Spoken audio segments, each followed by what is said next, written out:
বর্ষা এলেই দেখা যায় চরম দুর্ভোগ। অফিসের জরাজীর্ণ ছাদ দিয়ে টপ টপ করে জল পড়া যেন এক পরিচিত দৃশ্য হয়ে দাঁড়িয়েছে উত্তর চব্বিশ পরগনার ভেড়িয়া পোস্ট অফিসে। বৃষ্টির জলে মেঝে ভিজে একাকার, আর সেই জমা জল থেকে অফিসের কম্পিউটার, গুরুত্বপূর্ণ কাগজপত্র ও অন্যান্য সামগ্রীকে বাঁচাতে বাধ্য হয়ে পলিথিন টাঙিয়ে কাজ চালিয়ে যাচ্ছেন কর্মীরা। এই দৃশ্য যেন আধুনিক ভারতের এক করুণ বাস্তবতা, যেখানে ডিজিটাল পরিষেবার কথা বলা হলেও একটি গুরুত্বপূর্ণ দফতর চলছে জোড়াতালির ভরসায়। সামনের রাস্তায় জমে থাকা জল একদিকে যেমন পথচারীদের চলাচলের সমস্যা সৃষ্টি করছে, তেমনি প্রবেশপথেও জল ঢুকে পড়ায় ভোগান্তি বাড়াচ্ছে বহুগুণ। ভিজে জামা কাপড়ে পরিষেবা নিতে আসছেন গ্রাহকরা, আবার অফিসের ভেতরে পা রেখেই পড়তে হচ্ছে পিচ্ছিল মেঝেতে।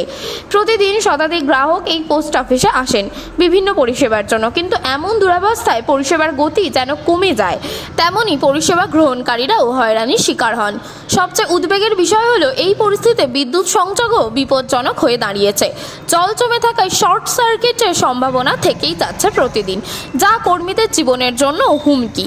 এই পোস্ট অফিসের এক এজেন্ট জানান, বর্ষার সময় অনেক দিনেই জল জমে ঘরের মধ্যে হাঁটু সমান হয়ে গিয়েছে, মেশিনপত্রের সমস্যা হয়। বাইট পোস্ট অফিসের এক কর্মী জানান, এভাবে প্রতিদিন ঝুঁকি নিয়ে কাজ করা আর সম্ভব হচ্ছে না।